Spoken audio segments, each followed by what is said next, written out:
And welcome. Good morning. It is Sunday. Happy International Women's Day. It's March 8th. It's International Women's Day. And we're here with you on the Sunday Sports Show right here on the Inside Edge Network. Brought to you by LPV Productions. And of course, our network-wide sponsor, Alley Rose Fragrances. Please, while you're watching the show today, maybe during a break, visit allyrosefragrances.com. Use our network code, Inside Edge 20, capital I, capital E. It's all one word, Inside Edge 20 for 20% off your entire order. It's for all first-time customers. So, please go see Alley Rose Fragrances and get yourself some really, really good smelling candles, some body mists. Just take a look around on her website. She's got some amazing products. Everything's handmade right in Charlotte, North Carolina, right here in the U.S.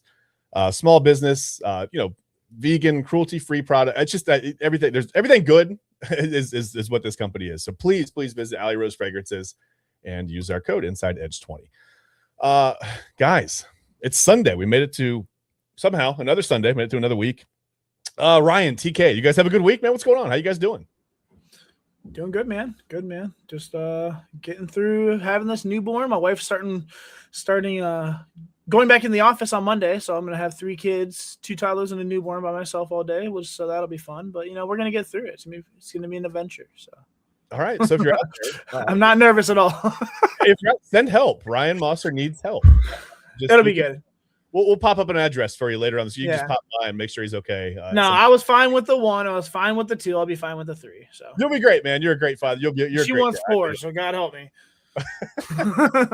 At that point, you may need some help. You may need some backup. You need a stick to get her off me. That's what I need. Sorry. Well, I mean, right when you have it like you come on, man. What are you gonna do, right? Sorry, not trying to complain about a good situation here. No complaining. TK, you doing okay? I saw you yesterday, TK. But you doing okay, man? How you been doing the last 24 hours? Doing all right, man. Currently nursing a very bloody leg. Got a garbage bag on, so doing all right. Trying to remain dry and just hold this thing out and see what we can do tomorrow. All right. Well, are you okay? I mean, what did you get shot? Did you rob Eli? No. It's just it's a wound on my right thigh. There's like a lot of pussing going on, a lot of bleeding. So like everywhere I go, I bleed like crazy, or spot all over people's floor, and I hate doing it. But since I adopted this new garbage bag thing, I don't leak anymore. So. All right. Well, I don't know how to respond to that, but I'll pray for you. Yeah, that's really leak free on this. All right. Yeah, there we go. Yeah, I'm good. We're ready. Dude, look how many viewers we got right now. By the way, that's awesome. 113 at the start. We're ready to go. It's the leak factor, I think, is what brought him in. Listen, so hey, it's the Sunday leak show. We're going to talk about some stuff today. We're gonna leak some information about the Celtics and Cavs. They're coming up a little bit later, about maybe about the time we get off. They play at 1:00 today. That's in Cleveland, and we're actually going to bring my co-host from Inside Edge Primetime, Eli Moon's going to come in and talk some Celtics and Cavs with us. So we'll bring him on in just a moment. We'll talk a little bit of World Baseball Classic. The U.S. won last night. It took a little while to get the offense going, but I think that happens. I think pitchers have such a huge advantage this time of year. Everybody's just getting going or whatever, but it's hard to get your timing down a little bit, right? Don't tell Shohei Ohtani that, though. I saw yesterday before the game, he was at like 833 with 2 home runs in their first 2 games for Japan. That was wild. It's like looking at Little League stats, but then again, sometimes he makes it look like Little League, so that's fun too. We'll talk a little bit of NFL, just a lot of movement in the NFL. We're coming up on the legal tampering period. We've got the league new year or whatever. Happy NFL New Year. I think that's next Wednesday. So all these moves that we're seeing will become official. It's crazy that you can, make the moves before whatever. That's the NFL's crazy. So we'll talk about some of those moves and talk about anything that we maybe wish the Browns would have been in on, or maybe that they might be in on, or whatever. And then we'll talk a little bit of Ryan Mosser's big board. We're going to talk a little bit of offensive linemen today, post combine. We're going to talk DBs, defensive backs, not people we don't like. So we'll talk a little bit of corners and safeties and things like that. And then we will get to just at the end of the show. We're gonna talk a little bit.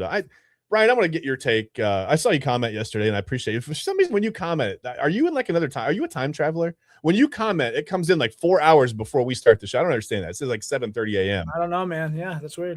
I love the pre-comment. I love the fact that you just know what we're going to talk about before, and you pre-comment. That's amazing. I'm impressed by that. And then like I said, I'm going to get your take on the whole Miami of Ohio 31-0 situation, and no one's giving them any credit. I know they have a schedule strength of schedule isn't quite there, but I think it's impressive at any level, really, to go 31-0. So we'll talk about them, and then we'll talk a little bit later about what's on our minds. But first, let me bring in my co-host from Inside Edge Primetime. You can catch us Monday through Thursday at 10 o'clock. I'm going to bring in Eli Moon right now, and we will get to a little bit of Cavs-Celtics. You guys want a Brady bunch, or do you want to go? You want to stack up side by side? Man, it's your guys' show, so you guys make the calls. calls. Side by side. Let's do this. Let's get in here nice and tight. We're gonna get our faces in here. It's very warm suddenly. All right. Well, hey, Eli, welcome to the show. It's good to have you. You have not been on the Sunday Sports Show yet, have you? I have not. This is my my first time, and I appreciate you guys having me. I'm excited to be here. Absolutely. Listen, don't be nervous. It's like sports any other day of the week. It's just Sunday. It's no big deal. So, like I said, the Cavs are going to take on the Celtics today. It's in Cleveland. Celtics are 42-21. They just beat who'd they beat last night? They beat Dallas, right? Cavs are 39-24. Cavs are like the walking wounded, man. So I think the first thing we got to talk about is first of all, out today. We got Jared Allen out, Tyrese Brock out, Max Strus is out. We know that with the foot. That's no problem. He's coming back. He's working his way back. All signs point to him coming back and possibly being ready for the playoffs. I think it's going to be tough to get his legs under him. I'd say that's a process, right? It takes a couple of weeks to get NBA ready as far as the legs go, but we'll see how that goes. Questionable is Jalen Tyson today, so we don't know if he's going to play. But the good news is it's okay. I have good news because probable Donovan Mitchell and Dean Wade are going to be out there today. You would think Donovan Mitchell's going to play. So that all being said, let's get back to my Celtics and Cavs. Okay, so this is an important game standings-wise. And I think a lot of people are looking at this as like a preview of like, okay, if the Cavs and the Celtics play in the playoffs, this is what it's going to look like. I don't necessarily think that's the case. I think the Cavs have too many guys out. I don't think you can really say like, well, hey, whatever happens today is going to happen in the playoffs. But standings-wise, it is very important. So, Eli, I'm going to start with you because you're the guest, right? We'll let you go first, and then we'll never let you talk again. So you get one chance. That's it. But I mean, so how important is this game to the Cavs? I mean, obviously they want to move up in the standings. I don't think we need to look at it as a playoff preview. Like, okay, well, if the Celtics come in here and beat us, 120-90, that's it. I mean, the Cavs are, they're done. They're going to, first round exit, whatever. Not even going to make it to the second round this year. I don't think there needs to be the doom and gloom, but it is important for the standings, right? Yeah, not doom and gloom, Chad, but I think this is a very important game for the Cavaliers. This is at home. This is very close to the playoffs. This game was happening, say, January or, even earlier in mid-December. Yeah, nobody would, freak out. But I think with this being so close to the playoffs, this is a very important game for the Cavaliers. Donovan Mitchell obviously being probable. He's been nursing that groin injury for the last week or two. So the fact that he's going to come back here and possibly play today, that tells you that this is a big game. So Donovan, James Harden, this is going to be their first look really against this Boston team that with Jason Tatum back, this is your closest thing to a playoff matchup you're getting in March. And I think with it being in Cleveland, it's so important that the Cavs get this W. I especially with the standings, Chad. I mean, if they win today, they're 2 games back in second place. You get a chance to possibly play a play-in game, or a play-in team, the 7th seed if you get to that 2nd seed. So you get an extra game out of a team. And I mean, anything matters when it comes to like, the war of attrition and getting that the fresh legs. So I think that's going to be important for the Cavaliers. I think the hard-hitting question, and I'm just going to say it, Hustle Hard says, why so much zoom on the stash? And if you could see our vertical preview, I don't know. Listen, Hustle Hard. It only does that on this show. I don't understand. It's like. Oh, I see it over there. Okay, I was close up, man. So it's like you got to make sure your mustache game is strong today. Hustle Hard. I have no idea. I don't know. That's clearly the important question when it comes to Cavs-Celtics today. Is why are we featuring our mustaches so closely on the show? It's Boston versus the Cleveland stash. That's it. We don't know. So anyway, we appreciate you watching, but yeah, I don't know what's going on with the Zoom. So hopefully we'll get that figured out. If not, just whatever, get used to our mouths. So I don't know. I think you bring up a good point. Standings wise, I think it's important. I mean, TK, you got the Cavs hat on. I'm gonna let you go next, man. Are you looking at this as just no? He said sorry to get off topic. Hustle hard. No, that's the topic actually. I think that's the topic is just mustaches today. That's the whole show. TK, I mean, do you feel like just important for the standings, or do you think like I don't know? Is this a playoff preview? Whatever. I mean, if the Cavs come in and blow the Celtics come in and blow the Cavs out, does that worry you, or do you just go? I mean, we're working through injuries. We don't even have Max Strus out there yet. I mean, I pump the brakes and let's just let's get to the playoffs and see what happens. Or I don't know. Where are you? Are you somewhere in the middle on this? I mean, what do you think? Too dramatic. I don't want to be too dramatic about this, but seeing as the fact that we've already lost the previous two matchups to the Boston Celtics, I do think this is a very important game for us, especially with April rapidly approaching. We do have guys coming back. I do understand that not everybody is still here, but we have made moves within the last time that we have played the Boston Celtics. So we need to go out there and assess whether or not the moves that we made within the time frame of us last playing them have made any difference. I do think this is important not only for the standings but for playoff seeding as well. Yeah. I do think that the Cavs need to do quite a bit more winning, especially being at the fourth spot. I don't think that fourth spot is solidified yet with a 39-24 record. So I do believe that they will try to win this game. However, I do see a different shift in the Celtics. Granted, I don't want to get too carried away over a win over Dallas, who isn't too far off from the 5 tanking teams currently in the NBA: Brooklyn, Utah, Washington, Indiana, and Sacramento. Yeah. However, I do think the return of JT is going to springboard them to a pretty dominant finish. He looked really good against the Dallas Mavericks, 15, 12, and 7. So I'm a little nervous about this game. Do I expect it to be a good game? Absolutely. Is it one that I expect us to win? Be quite honest, I don't think it's going to be that easy. Yeah. Hey, listen, I realized at the top of the show I said last night, and I guess I forgot about Saturday. Wasn't last night, it was Friday night. That's a great point. For some reason, I thought it was Saturday morning. Even though I said welcome to the Sunday Sports Show, I still thought it was Saturday. So the question, Ryan Moster, let me ask you is, as you look at that vertical preview, who has the best mustache? No, that's not the question. I don't know. Where are you? Are you just kind of watching the Cavs to see how they progress through these injuries? Or do you want to see them go up and battle the Celtics and like kind of, maybe prove that they're back a little bit? I mean, the rough start to the season was, it is what it is. We can't do anything about that now. And again, they're probably not going to make up enough ground to get to that 1 seed. I mean, we know that. But they're also sort of just right there on the outside of, maybe possibly sliding up to the 3 or the 2 or the 1.8, whatever. Just how are you, like, when you watch this game today, like, how do you plan on taking it in? Is it just like go compete and see where we are, or we have to dominate the Celtics and prove, we're the Cavs? Yeah, I don't think there's going to be a domination by either team, right? I mean, the fact of the matter is, the state of this Cavs team right now, they're grinding through injuries still. They're still reshuffling lineups. They haven't practiced much together at all since they acquired James Harden. They're still asking role players to stretch beyond their expected workload, and yet they, entering today with momentum. They have belief. They think they have a chance to measure themselves against, the team that has defined the Eastern Conference, for the last half decade practically.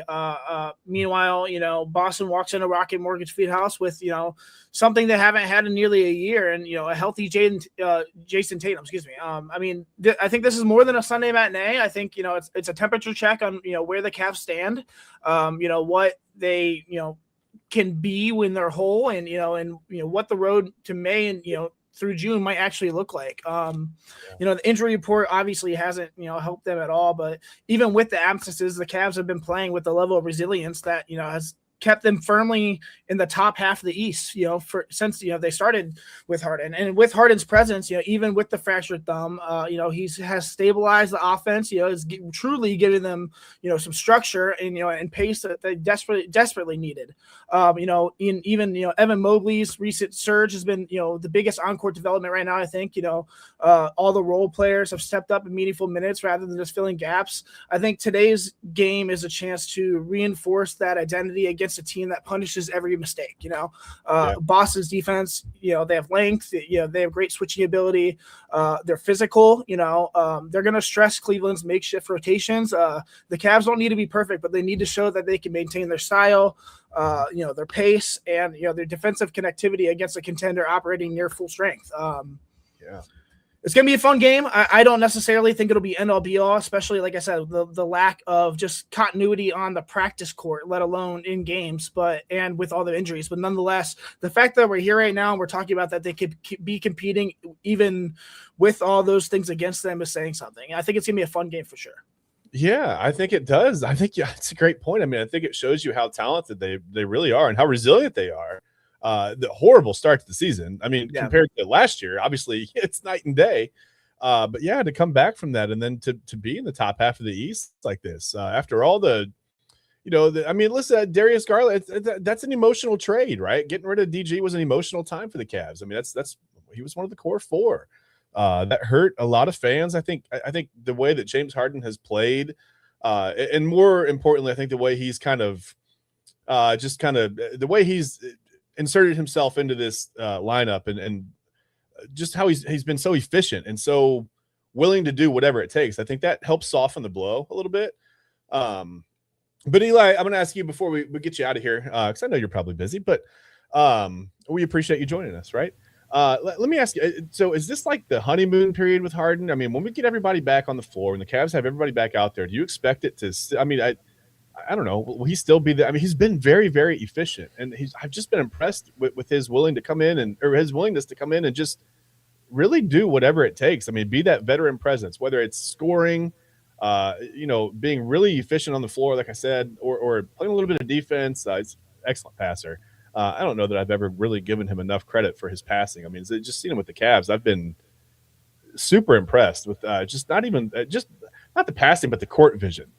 His basketball IQ is off the charts, and I guess I never really had given him credit for that. You buy into the kind of the national whatever the perception that he can't get it done, but he's a great player. So I mean, how do you expect this to go forward the same way?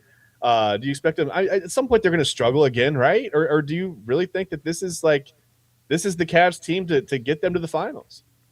Well, if it isn't, then they're going to have to wait till next year, Chad, because you can't make any more moves. But with that being said, I do think this is a good rendition of this Cavaliers roster. To Ryan's point, yes, they have been dealing with injuries, but honestly, I'm going to be honest, guys. I think I'm tired of hearing the injuries thing. And it's a valid point, but at the same time, Boston's been playing without their best player all year long and is sitting firmly in the 2 spot.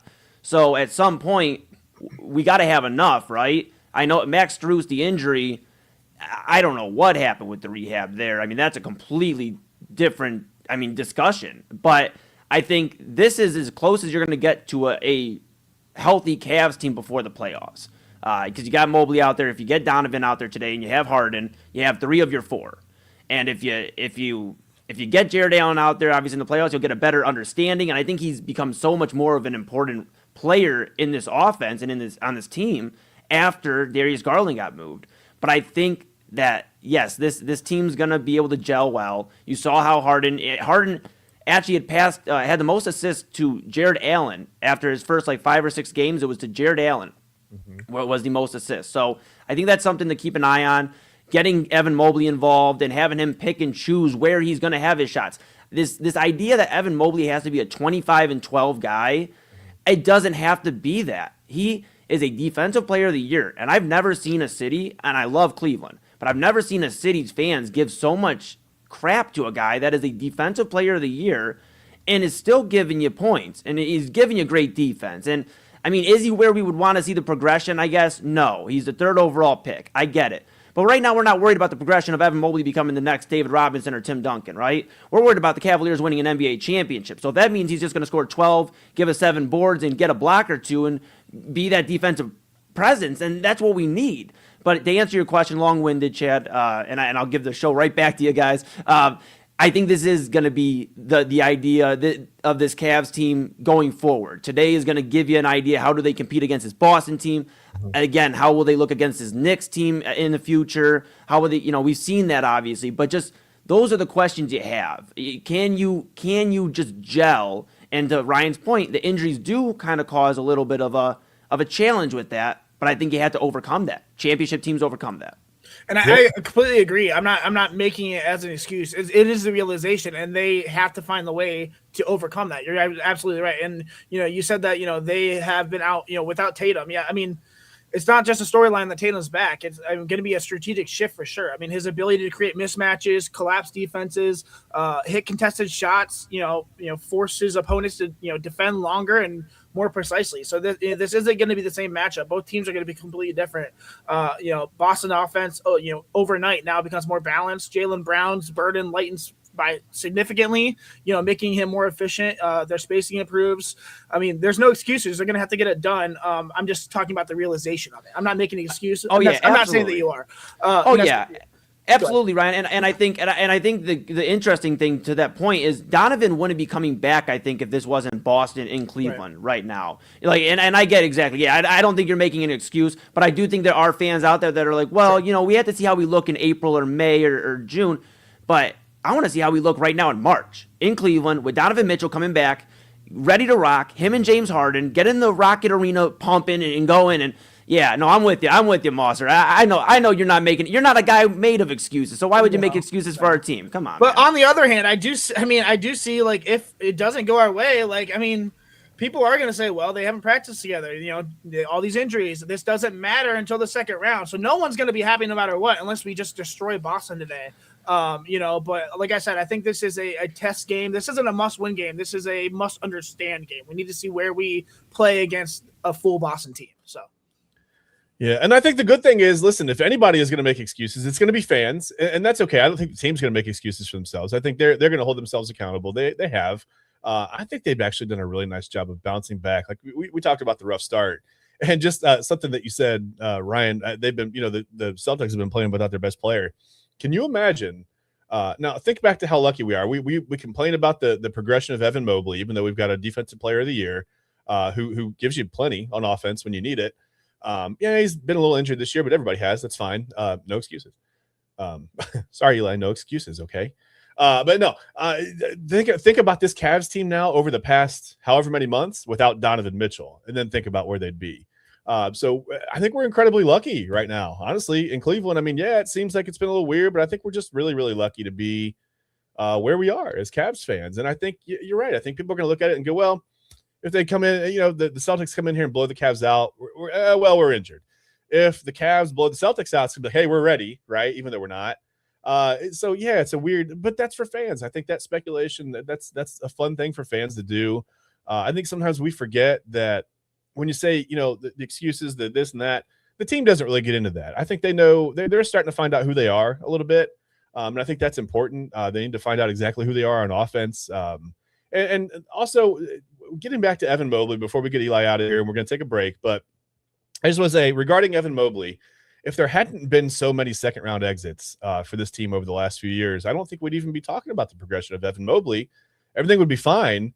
We're just looking for somebody to get us over that hump, right? That next step. And I mean, we're kind of a spoiled city. For 4 straight years, we had LeBron James here. That was like, when it went bad, he would just, rip the shirt off, and there went Clark Kent, Superman, right? So he can get you there. He can get you to the finals.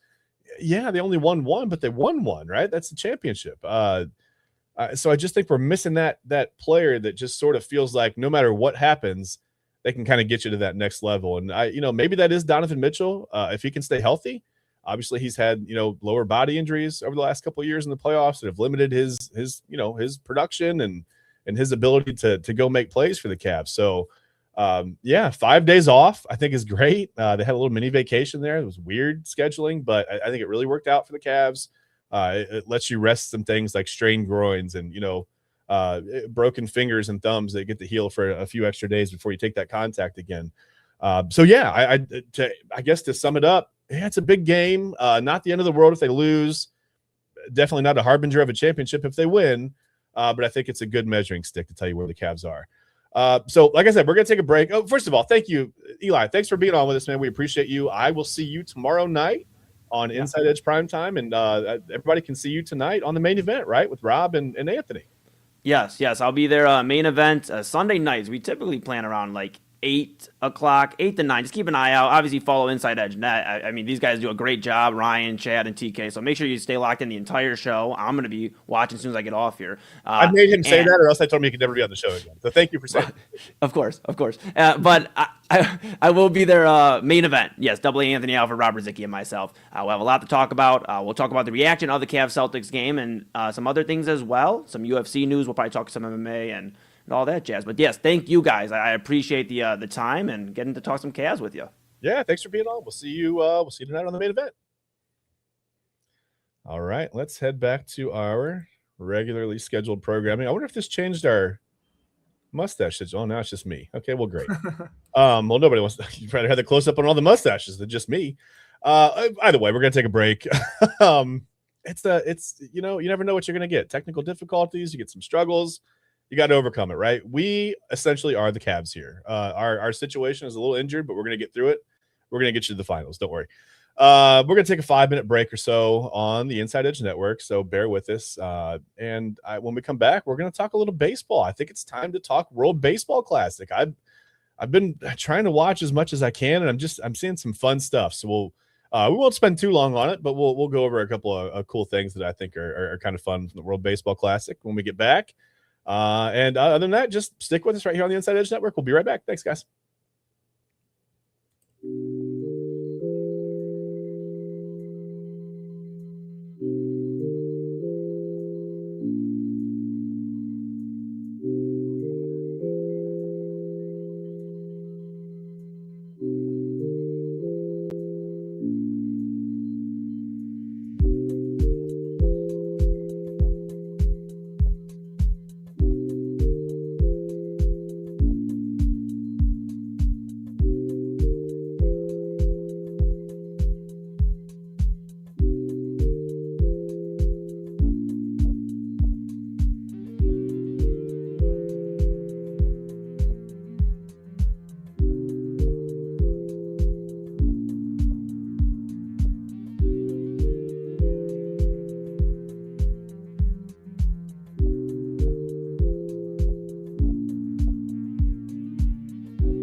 Where'd TK go? All right.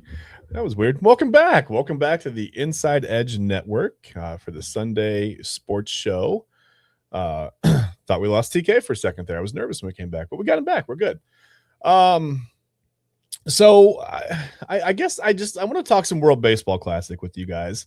I saw Team US last night, and I did fall asleep. I don't know what happened, and I fell asleep even a little earlier last night than normal, but I still feel like I lost like 5.5 hours of sleep. Happy daylight savings, by the way. One of the dumbest things that we do. I'll never understand it. I don't know. One year, I just think we need to like either go forward or back a half hour and meet in the middle and just call it a day. That's it. We're done. We don't do it again. Maybe the daylight would. I don't know if that would. I actually don't even know if that would change anything or not. Regardless, USA's 2-0 in pool play. They won last night. 9-1 over not Great Britain, but over Great Britain. And I think just the important thing is, honestly, guys, when it comes to the World Baseball Classic, at least Great Britain is not wearing these uniforms anymore. They improved them just a little bit with some piping and maybe a different font. They just went down like the second font on the list. I don't know what those jerseys were. I mean, I have had better co-ed softball jerseys than that. I don't understand how you could look at that and go, yeah, this is fine. Or why it just didn't say okay Britain. I mean, that is the literal boiled chicken version of a jersey. I've never seen anything worse than that. Regardless, like I said, USA is 2-0 in pool play. Hey man, I mean, it's true. Did I mute you guys? Are you guys muted? Oh, I can't unmute you. I'm always muted. You're I'm married, so I am oftentimes muted. Yes, I am never. I'm not allowed to speak. I don't know if my wife's watching or not, but that'll be fun later. You know, and if she's not, why are you not watching? My own wife is not supporting our show. Okay. And by the way, I just want to talk about Brazil real quick before we get into the USA or anything else. Is anybody having more fun than Team Brazil? I know they're not winning. They're 0-2, and that's fine. They're walking guys everywhere. They got pitch clock violations. I don't know if they care. They got a 17-year-old pitcher out there throwing 97 miles per hour. That's insane. They got Manny Ramirez's son is out there. We got Dante Bichette Jr. with the green hair. Man, I want to play for Team Brazil. It looks like they're having a ton of fun. I don't even think they care if they win or not, but I'm sure they do. Are you guys, Ryan, have you been watching the World Baseball Classic at all? Have you been watching this? Just here and there when I can, honestly. I mean, I'll pop in and watch, big moments when I see them on Twitter and stuff. But yeah. I got little kids and a lot to do. I did see the 17-year-old pitcher Joseph Contreras. He looked awesome. I mean, probably the breakout story of the entire tournament. I mean, 17 years old, barely old enough to tie his shoes, and he's out there staring down the best hitters on the planet like it's just another weekend showcase. It's really, really awesome. Obviously the moment that blew up the baseball world was him. He got to go against Aaron Judge, and to roll over a pitch, so hard that it snapped his bat too, which I thought was pretty cool. And turned that into double play. That's going to be a moment in his life he'll probably have forever. I don't think it's a fluke. I think that's a teenager who's already has pitching. He's pitching with poise. He's got good sequencing. And I think that that fearlessness is way beyond his age as well. He looked calm. Not overthrowing, not trying to be a superhero, just pitching. And I thought that was really, really fun to watch. So. Yeah, I think it's awesome. I mean, geez, man, 17 years old throwing 97. I can't relate to that. I was a pitcher. I never once even approached anything near 97. I don't know that I ever threw 90. I don't know that I ever hit 90 in my life. But yeah, I think that's pretty cool. It's fun. And like I said, Brazil's just having fun. The pool play is fun. I've watched a few at bats here, and I've watched a couple innings. I actually didn't see the 5th inning last night. I fell asleep before that. I was in and out a little bit last night. But yeah, Ryan, same. I have kids, and it's like I just can't really like sit down and watch. Yeah, for sure. Yeah, a sporting event for 3 hours sometimes during bedtime and like the end of dinner and everything's going on. I would look insane. Telling my wife, hey, go put the kids to bed. I'm going to watch this baseball game that truly doesn't mean anything. Wildcrats is on, if anything, so I'm not watching, something on PBS. I'm not watching baseball, so. Yeah, I got you, man. I got you. So, TK, first of all, is anybody having more fun than Team Brazil in the World Baseball Classic? I mean, like I said, I kind of want to play for Brazil, man. Yeah, any team that can go out there and just, find a way to just have a party every time they show up. Granted, they know they're not going to win, or they don't have the talent to persevere in this type of situation. Yeah, you had to think though that Brazil was just more than elated to be there. So they're going to give every bit that they have, but they're going to have fun doing it. So there's no reason to lose in vain, especially when you know that winning really isn't in the plan for you guys. So make the absolute best out of it. Make a spectacle of yourself if you want. Not in a horrible way, obviously, but just let these guys have their fun. It's the World Baseball Classic. A couple players are probably going to be heading home soon. Tarek Skubal has $500 million worth of reasons to get his ass back to Detroit as soon as possible.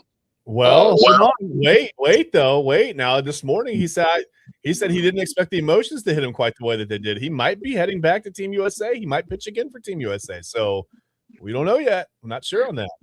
Hey, I totally get it. I totally respect it as well. But if he went back to Detroit, we would not give him any grief whatsoever for that decision.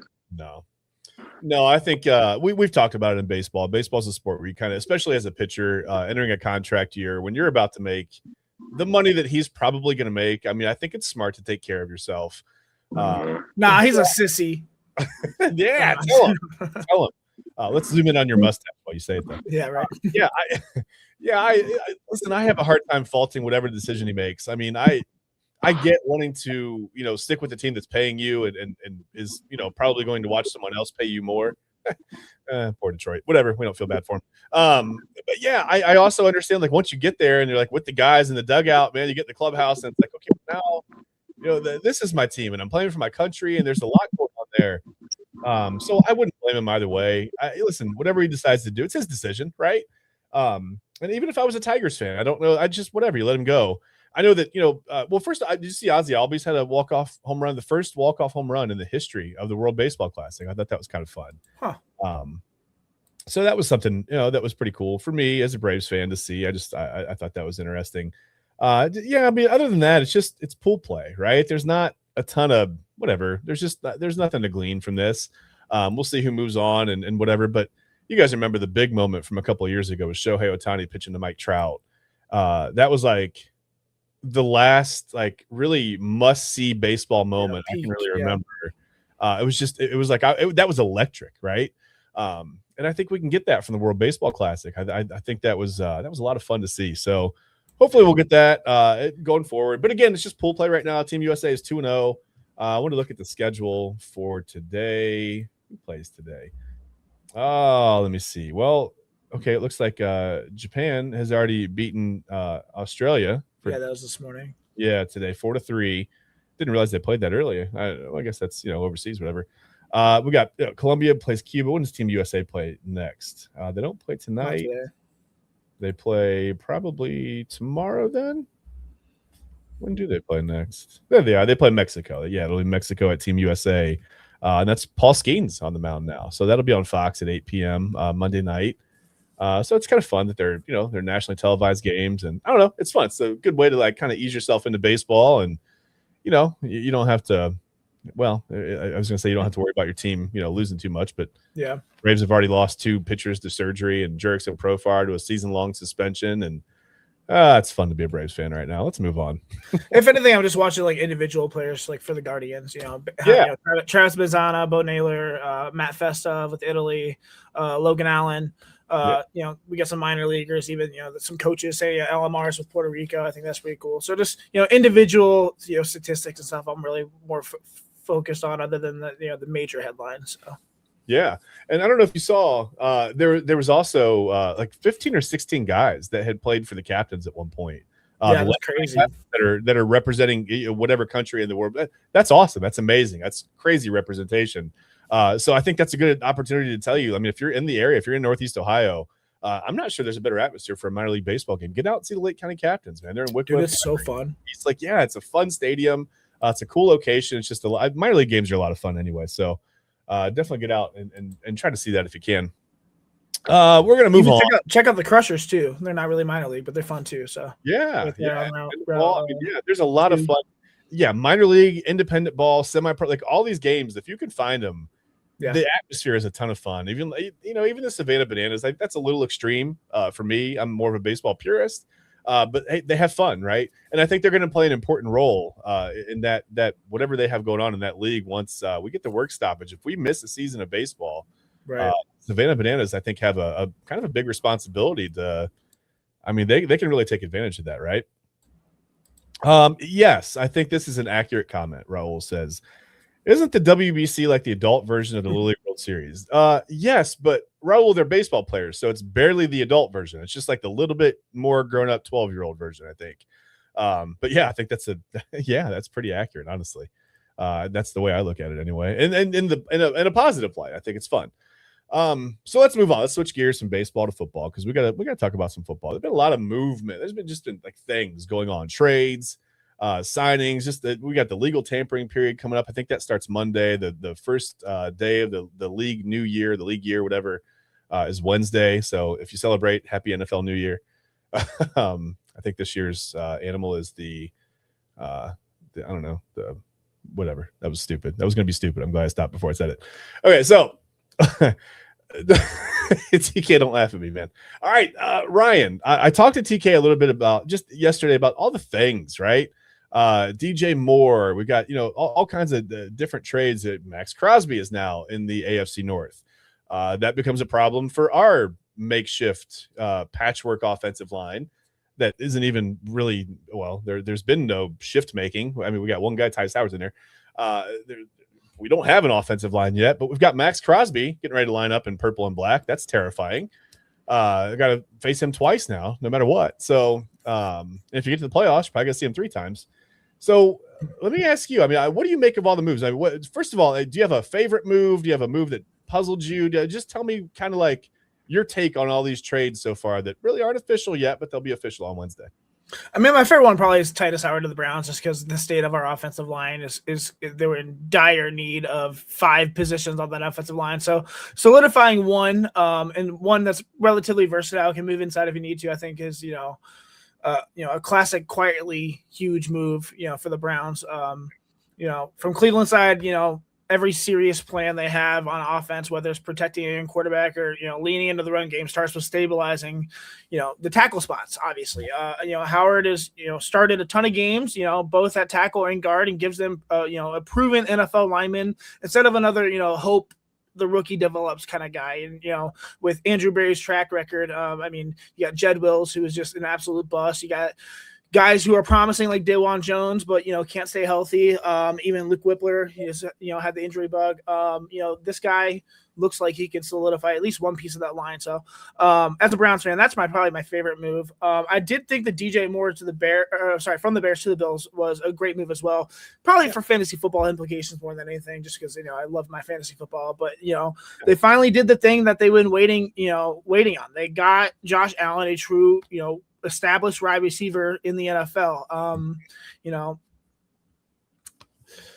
don't know. I think he's got a real shot to walk into Buffalo and, be the unquestioned, wide receiver 1 for Josh Allen. Last year in Chicago, he was basically pushed out, to the background as if they tried to, force feed reps to the younger guys, Romo Dunze, Colston Loveland at the end there. That didn't suddenly make DJ Moore a bad player. It just means that his situation shifted around him. I think that, his raw numbers dipped, sure, but if you look at the body of work, especially what he did in 2023 and in 2024, there's still a legit top receiver there. I think it changed the scenery for DJ Moore. With a quarterback who can actually stress every level of the blade of grass. I think he's going to absolutely feast. So. I don't know, if you zoom out on his career, he's already stacked multiple seasons with, strong yardage totals. He's shown that he can be a volume guy and, when the offense runs through him specifically, and now he goes to a team that desperately needs exactly that. So I really like the move. I think that he's going to be a top free agent in fantasy football if he's not on a team, especially with Dynasty. And great move for the Bills. So. Yeah, I mean, he's a guy that's averaged 1,000 yards a season. I like you said, when they first put him with Justin Fields, I thought, okay, like here's where Fields takes off. This is where the Bears offense starts to go. Like it looked 1,400 yards, whatever, 8 or 9 touchdowns that year. And you thought like, okay, well, they figured it out, and they eventually figured it out. And like you said, I don't think that because his production dipped, he's any less of a player. They just have more options for pass catchers. And Colston Loveland came on at the end of the season. I thought he did a great job. Just I thought they had just a ton more options, and they kind of traded from a position of strength there, and that's okay. You get a second round pick back. I don't know what they do with that. I don't know if they're going to go center in free agency and go make the big splash, or if they're going to look for some depth. I mean, they've already traded for who did they trade for? They traded for I'm blanking on his name. Garrett Bradbury. The Bears brought him in. I think he's TK and I talked about it a little bit yesterday. I think he's a viable starter until they figure out exactly what they're going to do, whether it's 1 year until they patch that line up a little more, or if they go in the draft or whatever. They've got some options there. And Raul, I think you might be right. He says Miles might have more points on his driving record than the offense scores. Yep. At this point, yeah, that's a possibility. Anybody disappointed that the officer, by the way, didn't write him for 95 miles per hour instead of 94? Anybody? Okay, I just thought that was funny. Because he was actually going like 106 or whatever. I don't know. I guess he could have. I don't know. I feel like anybody else, by the way, would have no license, no vehicle. You'd have your car impounded. But it's like Myles Garrett. It's like, well, whatever. I mean, maybe he was chasing down a quarterback on the freeway. We'll let him go. It's fine. He's got to settle down with that. And again, it's not like a criminal. Like, it's not the biggest deal in the world. I'm not going to sit here and rake him over the coals because he drives a little fast or whatever. I mean, we've all done it. But at the same time, like, hey man, like, chill, right? You got to chill out a little bit on the freeways. I don't know, man. It's not a good situation. It's all fun and games until something happens. He's the face of the franchise, he's the sack king in Cleveland, and generational talent until one bad moment happens, and then the headline is going to be what nobody wants to read. So nine is just immature at this point. It's embarrassing. He needs to stop. I hope he gets his license taken away. He already had one close call with his flipping his Porsche with the passenger. You think you're in control, but you can't. Coming from a former police officer, you can't control the external forces. One bad move by somebody else, and you as confident as you are, it's over.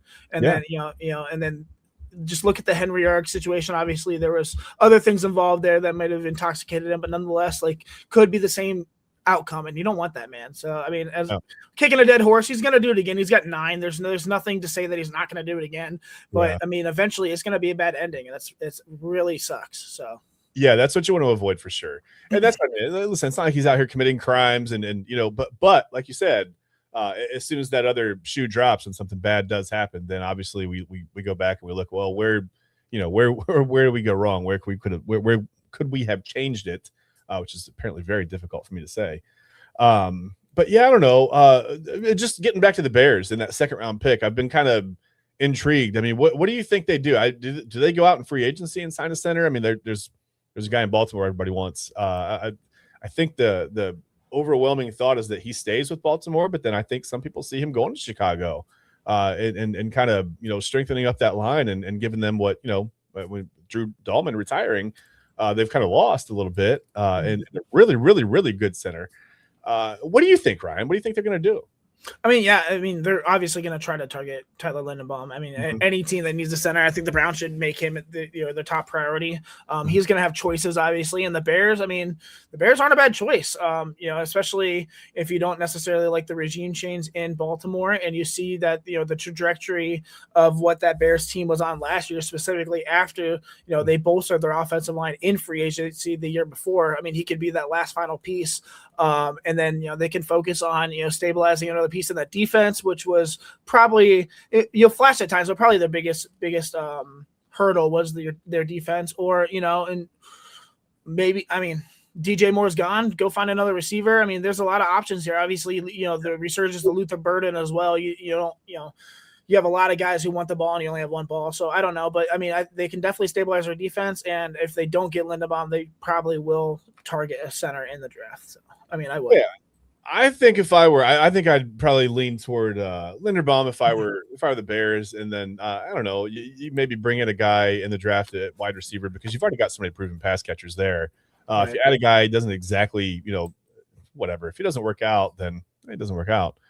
But here's my thing. So Dan Graziano from ESPN projects Rasheed Walker to the Browns, 4 years, $80 million. And TK yesterday thought that's a little bit of an overpay. What do you think, Ryan? You said 2 years, 40 million? No. 4 years, 80 million.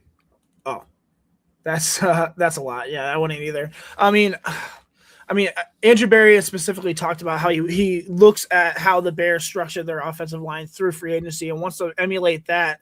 So he can use, picks on, probably playmakers or acquiring other future picks as well. But nonetheless, we already just paid a brand new offensive lineman. We traded for him, then re-signed him. I just 4 years, 80 million is a lot of money. So I probably would not do that personally, but I'm not the one. No. Right. Yeah. I'm not running the show there, but whatever. I would caution you too, if you're watching the show and you're going to comment, I would make sure that you say things in the comments that you would say to my face, or just don't say it at all, because that's what I would say. That's my take on Rasheed Walker. Anyway, let's move on to Rashid Shaheed. Speaking of Rasheeds, here's a guy I think everybody, TK and I talked about it yesterday. I think the Browns should absolutely target Rashid Shaheed without a doubt, right? He without Dan's question. Yeah, the special team, the route running, everything that Rashid Shaheed brings to you. Graziano has him projected to go to the Commanders, 3 years, $40 million. Is that something? First of all, can the Browns afford Rashid Shaheed for 3 years, $40 million? They just restructured Deshaun Watson's contract as well. Mm-hmm. So they're going to have, I think they cleared like $30 million and pass it down to another year. So they're just going to keep doing it. So they're always going to be able to try to bring somebody in. You said 3 years. How much? Sorry, 3 years, $40 million. That's okay. It's not awful. As a guy, is a position of need. He's a burner. He's somebody who, isn't as big as Josh Cribbs, but brings that dynamic playmaking ability on special teams that we need and that we've needed for a long time. We've had obviously Sheehy Gesepsi, who's been a beat. No, I'm just kidding. We haven't had anybody. As long as he can continue to be productive in the wide receiver room, I have no problem with it. I just don't think he's a true wide receiver one, and I still think that's what we need. So if we address wide receiver one in the draft, have Shaheed as our 2, Jerry Jeudy as our 7, and continue, then maybe that's possible. Especially with 3 years. Darn it. I cannot figure out this contract again. Nonetheless, the contract is fine. I thought that was fine. If they can, $12, $13 million a year is fine. So Yeah. They don't have a ton of cap space, and I think Raul brings up a point. They don't really have a quarterback right now. We don't know who the quarterback's going to be. They're not going to address that position in this draft or in this free agency anyway. They're going to look towards what they have this season, and if not, go for 2027. So quarterback, this is not a year to go after positions in need. This is a year that we need to get elite players on this team or players at the best position. Best position available. That's what I am right now. Especially if we're not going to compete and we're looking for that 2027 draft. I'm for sure I'm going to try to find the 1 or 2 blue chip guys that are probably going to be there at 6. I know Andrew Berry is going to trade back because that's what he does, but nonetheless, like David Bailey, the edge at a Texas Tech, or Caleb Downs, Arvell Reese. There's several guys I would take on defense over a quarterback for sure at 6, but or a position of need, regardless of what wide receivers are there or offensive linemen. So we'll see how he approaches this draft. I for sure think he's going to trade back because that's what he does. But man, I want one of those guys at 6 so bad. Do you have any concerns at all about Caleb Downs' knees that seem to have been brought up by we think the Chiefs, a team that needs a safety that doesn't have a pick in the top end of the draft, or the top end of the first round anyway? Right. Any concerns there? Is that more draft? I think it's more draft stuff. For those who don't know, he had an alleged MRI that showed he had what was it? basically degenerative something. Yeah, and degenerative ACL or something in his knee.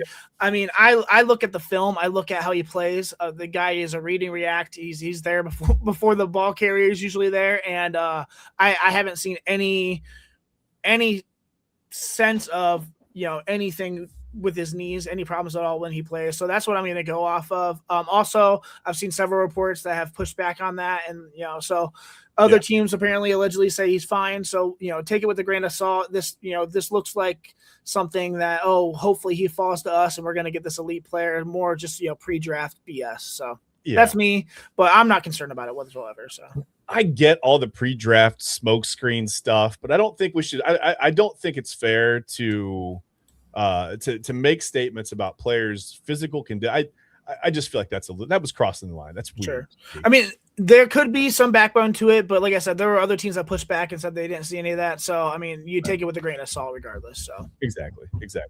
And I think, Raul, yes, the answer is that Brandon Whedon, the Brandon Whedon that went under the flag that day, that opener in Cleveland against the Eagles. The Brandon Whedon that got stuck under there was the Brandon Whedon we wanted at quarterback. A different Brandon Whedon came out. The guy that didn't hit the clay pigeons on Sports Science, if you remember that segment. That's what excited me about. I was like, yes, Brandon Whedon can throw a football and knock a clay pigeon out of the air. He could not find a Browns receiver in an orange helmet, though. So there was a disconnect there. So I think a different Brandon Whedon actually emerged from under that flag, Raul, and the original Brandon Whedon was never to be seen again. I don't know exactly what happened there. It's a sad moment in NFL history, but they don't want you to know that, so we're not going to talk about that on the show. We'll get shut down for that. Conspiracy theories. Anybody else, Ryan? I mean, TK and I, we beat it to death yesterday, the free agents. Is there anybody else that you want that the Browns really need? I mean, there's a couple of wide receivers on here. I think we don't need a running back, don't need anything like that right now. I think we're going to see how Quinshon Judkins. I finally got like the first report from Judkins. It seems like he's doing well. It seems like he's progressing toward being ready for camp. So that's good. He should be ready for week 1. I think that's good news. Mike Evans is going back to Tampa. Alec Pierce to the Chargers for 3 years, $80 million. I mean, okay. I don't know. I mean, I really like Rashid Shaheed because of the special teams prowess. TK, you and I talked about how much of a game changer that can be, right? Man, I mean, to give just a few extra yards, right, in field position can be a big boost for a team that is very offensively challenged in many ways. Coming off a bad offense, no offensive line to speak of right now. Don't really know what we're going to get at quarterback. We probably know who's going to be there. I think if you're the Browns going forward, I mean, it's Shedeur Sanders, right? Like, it's got to be. You got a guy on the roster that hasn't played meaningful football in, I don't know, since 1983. I don't know. What do you think? I mean, it's going to be a quarterback competition. And, I mean, I'm not saying Watson has shown any sort of, progress as a quarterback. A lot of that was mentally for sure. But, like, if you see him running around, I mean, obviously it looks more like a running back than a quarterback. But, his Achilles injury is back. He's healed. I've been saying it for a while that Shedeur Sanders has not earned anything. He has right now earned the opportunity as maybe the front runner going into this season to become quarterback 1, but he has not earned quarterback 1. I would agree. Deshaun Watson is going to try to push that narrative. To think that the Browns aren't going to bring in somebody from the outside is probably naive. I mean, do they draft somebody like Ty Simpson? Hopefully not in the first round. They brought in Drew Aller. They're talking to these guys. I would love Taylor Green in the 4th round, and it depends. Pavia at 6 would destroy me, bro. Oh my gosh. I swear to God, I will sell everything that I have that's wrong. Anything. Nonetheless, I mean, they could address it in free agency as well. Malik Willis is an option. Do I think he signs with the Browns? Probably not. Yeah. There's guys like Geno Smith who's been tied. To think that Shedeur's locked up is not the fact. It's not. I am rooting. I'm wearing Shedeur on my shirt right now. I'm rooting for the dude. Like I have no hate for him. But nonetheless, he's not earned anything. And if you think he has, you're naive or just unrealistic. So I'm not saying you, just people in general. No, I am naive and unrealistic. That's true. But I think the point. I guess what my point is. I don't think you add a quarterback to this team right now who you expect to go out and be the week 1 starter because you have no offensive line. You have no idea what that's going to look like. We have no idea how that's going to be built. We don't know really who they're going to be throwing the ball to. I think you wait a year on the quarterback. You may bring someone in. You said it with Austin, whatever, Drew Aller. Maybe you take a flyer on someone later in the draft, right? And you hope that you can develop them into a starting quarterback in a year or two, and that's fine. But I don't think you would go out and like if you were again, someone said Kirk Cousins. That doesn't make any sense to me. I don't any of those guys. Kyler, I don't know. Yeah. No, I don't think you bring in a guy who's ready to start next year because I don't think the quarterback. I don't think that's going to go very well for whoever that starter is next Specifically, year. Since we already have so much invested in a possible backup or a guy who's competing for the starting job in Deshaun Watson. It just doesn't make sense to add in another guy who's going to take on at least $20 to $30 million a year on a contract. It doesn't. Yeah. And to answer your question, yeah. I think Watson is he's healthy. This is probably the healthiest he's been since he's been in Cleveland, or at least since he tore his Achilles for the first time. Which it worries me that there was a second tear there. I mean, you worry about that because the first time he goes to take off out of the pocket or to make a quick cut or something, don't you worry that, and I hadn't even thought about this actually. Kansas City would be smart to get cut until, I mean, if you can plug him in and just if you can get him to do the prep work, Dion, then I think. Yeah, that's not a bad idea. Actually, I don't mind that in Kansas City until Mahomes comes back, and then Kyler Murray would have to understand. Obviously, he's the backup, and that's the thing. And maybe he becomes a trade piece at the deadline or whatever. But then you've also got Mahomes with the propensity to hurt that ankle late in the season, so maybe you want to keep Kyler Murray around for that. And of course, man. Yeah, of course. Thank you for watching, man. We appreciate you. We appreciate you tuning in. So that's something I hadn't even thought about is Kyler Murray to Kansas City. That actually makes a little bit of sense to me. For some reason, I was thinking Miami. I thought that might be a spot that he ends up in, but Kansas City doesn't. I don't hate that. He's going to the A's. Oh yeah, probably. I mean, I would. Listen, if I spend $30 million and chill on a bus all year, yeah, and there's a lot less game prep, right? You can play Call of Duty and play. You're fine, right? You can go play center field, whatever. I don't know. That's a weird thing. I just think that's a bad fit for the Browns. A lot of people want Kyler Murray. I don't want a guy who you have to give incentive to study the playbook and to know. The Browns don't need that. That's a whole nother headache the Browns just really don't need. So no, it's a no for me on Kyler Murray in Cleveland, but somewhere else could be the answer. Could fit. Maybe he turns it completely around. I don't know, but I would go play baseball. That's just me. I'm a baseball guy. So to answer your question, do you want me to give you a free agent or? Yeah. Did I ask that one time ago and then just talk over it? That's awesome. Yeah, go ahead. We're good. I mean, you talked about receivers. I'm only looking at receivers. I mean, obviously we have a huge need of offensive linemen. We could get lucky with the trade like we did with Wyatt Teller. Unlikely though. Usually teams that have good offensive linemen are not trading them unless there's some sort of, malfunction or disgruntledness of, nonetheless, we're not going to get a valuable starting offensive line piece in a trade. Usually they're going to keep their guys. Yeah. I'm going to talk about receiver. I mean, a lot of people have talked about this guy. Obviously, Marvin Harrison Jr. is the guy I'm targeting. Yeah. Okay. I think that, he's the rare, target who checks every box that you care about in a receiver.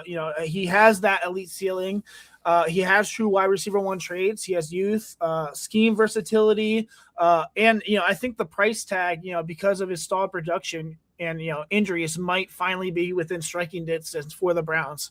Unlike, a guy like AJ Brown or, who is disgruntled and apparently the Eagles have already, turned down a first and a third from the Patriots, allegedly, that's reported for AJ Brown, which is insane, by the way. They should have made that trade. Nonetheless, I think that, this is a swing that, actually aligns with the long-term roster philosophy for the Browns. I think the Browns have they've already allegedly discussed potential trade with Arizona for Marvin Harrison, which is awesome. The Cardinals are entering a transitional phase that could, and could consider moving him as part of a broader overhaul. I think his production has been underwhelming for sure relative to his expectations being drafted 4th overall. And Michael Wilson, has been emerging as a more consistent wide receiver in their offense. That combination of, team direction, and disappointing early returns, injuries, I think that creates a the first realistic window to acquire him since draft night, I think. You know, I don't necessarily want to speculate what they could get, trade for him. Obviously, he was the 4th overall pick in 2024 and still has multiple years of rookie control. So he's still a valuable piece, and they're not stupid. I don't know if I necessarily am going to trade a 1st-round pick for him. Maybe I'd be more inclined, maybe 24, but probably not. May take that 24. Yeah. I mean, if I could get a 2nd-round pick or worse, 3rd would be ideal. I would do it absolutely. I mean, he has elite pedigree. He still has had that underwhelming production. Mm-hmm. His injury history, there's a lot of factors here where, either side could push either way. I think that, why the Cardinals would consider it, they hired a new offensive-minded head coach, and Mike LaFleur, signaling their philosophical reset. I think their offense has been stagnant, and Harrison hasn't become the focal point as they expected. As I said, Michael Wilson put up some monster games last year while Harrison was out. He's outperformed him in a lot of. We talk about it, which is creating obvious internal questions, about the wide receiver hierarchy. Marvin Harrison Jr. was drafted to be that wide receiver 1. I don't know. I really would consider this. Especially since it's a position of need and the pedigree of himself. His dad's a Hall of Famer, and I think he steps in. He's automatically our best receiver, even giving his injuries or his woes offensively. I think that a change of scenery would do him a lot of justice, and I hope it's in Cleveland. So okay, well, before I want to ask TK, because I feel like TK has something to say about Marvin Harrison Jr. But before I ask you that, TK, I want to ask you one more thing, Ryan. Does it change anything if they bring in Malik Willis? A lot of people think Malik Willis is going to go to Arizona. I don't see. Again, for multiple reasons, I don't see him coming to Cleveland. They're not ready for a quarterback right now to plug in. And I don't even know if Malik Willis would be a guy you would say you could plug in and he'd be the starter week 1. I mean, he started 6 games in his career. But if he goes to Arizona, does that change? I mean, would they want to hold on to Marvin Harrison Jr. and see what they've got in that offense, or if they take a flyer and they're going to wait until next year and try to rebuild? I think, I don't know. I guess my question is, would they take less from Marvin Harrison Jr. if they don't bring in Malik Willis? Would they move off of him at all if they bring in Willis, or what is the situation there? See, I mean, I think Willis is going to go to the best opportunity at the highest price. The NFL.com has already stated he is the number 1 free agent on every list. I disagree. I don't think he is necessarily. But it's what have you done for me recently? And recently he has been dominant. He looks like a bona fide starting caliber NFL player who is also a dual threat, which is, in a lot of offenses, it's a huge thing. He's Kyler Murray allegedly, but 15 feet taller, because Kyler's this big. I don't think necessarily they bring him in. I truly love Jacoby Brissett in Arizona. I mean, specifically, for fantasy, I talk about fantasy a lot because I have the Commissioner's Couch Fantasy Football Podcast on the Inside Edge Network. You'll check that out for me. But while he started, while Kyler was out, Jacoby Brissett was a top 5 fantasy quarterback. He was electric. Obviously, Marvin Harrison Jr. fizzled out a little bit. A lot of that was due to injuries, but nonetheless, he was fizzled out. Michael Wilson stepped up and dominated. Trey McBride was the true wide receiver 1. I love Jacoby Brissett in that offense, and I think that he could be the next quarterback that earns a true contract like Sam Darnold, like Geno Smith did, and actually do something with it. I'm not saying that he's going to get it this year. I don't think that he had enough time last year necessarily to get that. I think same with Daniel Jones. Obviously, Daniel Jones, I think, would have got that contract if he didn't get injured so late in the season. But man, for what he did in that, was it 8 games or so? Like it was, I mean, they see that. So, I mean, personally, I'd go after Jacoby Brissett, see what I can get out of him and not go the Malik Willis route. If they do get Malik Willis, I mean, obviously everything's still on the table. Marvin Harrison Jr. is still in his rookie contract. He's still a part of the Cardinals. That could obviously change the philosophy if you have a quarterback of his caliber, especially since you've already talked about how they're going to release Kyler and that now they don't have a quarterback on the roster who's starting. So it's a blank slate. So anything's possible. Obviously, selfishly, I want them to trade, Marvin Harrison Jr. to the Browns for a second-round pick, and let's just continue to build around this team and strike at 2027 or go into our new stadium at 2028 with a new revitalized team with not just a bunch of old guys who are at the end of their career who have been dominant in Denzel Ward, Myles Garrett, but young guys as well like Carson Schlesinger, Marvin Harrison Jr., and of course these other couple first-round picks that we have in 2026. So could you imagine going into the new building and your roster has been so neglected that you're in a rebuild? Right. Yeah. And that's a total possibility. I mean, we saw the negligence that we specifically had with Andrew Berry in the last draft. So I mean, as much as we talk, I would hammer it down. But he didn't draft offensive linemen. He drafted 2 running backs, 2 quarterbacks, and that's just not the way you're going to build or continue to have a successful structured offense when all your guys are unrestricted free agents and you have nobody on the offensive line. So he's still our GM and he's got to figure it out. But man, what a boneheaded move. Better figure it out pretty quickly. TK, I'm going to ask you this. I'm going to talk. Sorry, TK. No, it's okay. I don't think anybody. No, we're not worried about that. It's okay. I wanted to get your point or your viewpoint. I guess I can't talk. TK, 2-parted question. Would you? Okay, how about this? Would you rather have Marvin Harrison Jr. or Rashid Shaheed? And if it's Marvin Harrison Jr., what would you want to see the Browns give up for him? I mean, what are you okay with? I don't. You can't move six. You can't move the 6th pick. You can't do that. That's not. I don't think that's reasonable. Maybe like the 24th and maybe a 3rd-round pick next year or something. They're going to want a couple of picks because, like Ryan said, he's got a couple of years left on that rookie contract. They're going to want something. TK, what do you think? Well, in Marvin Harrison Jr., it all depends on what the Arizona Cardinals want. Anything higher than a 2nd-round pick is an absolute hell no. I do love the pedigree that Marvin Harrison Jr. possesses. However, these 2 years have been underwhelming, to say the least. So there's a lot that goes into this. Obviously, you want to figure out what is the right type of capital that that they should receive in return for a guy like Marvin Harrison Jr. By no way, shape, or form is his career done in just over 2 seasons. So there's a lot more to be proved.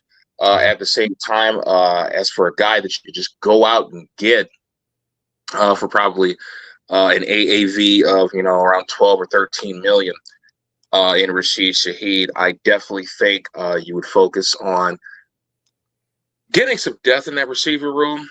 He's obviously going to be the most consistent receiver out of all of the receivers that we've had. Yes, I understand Jerry Jeudy was a Pro Bowler last year with 1,200 in 2024 with 1,229 yards and 4 touchdowns, 13 fucking drops.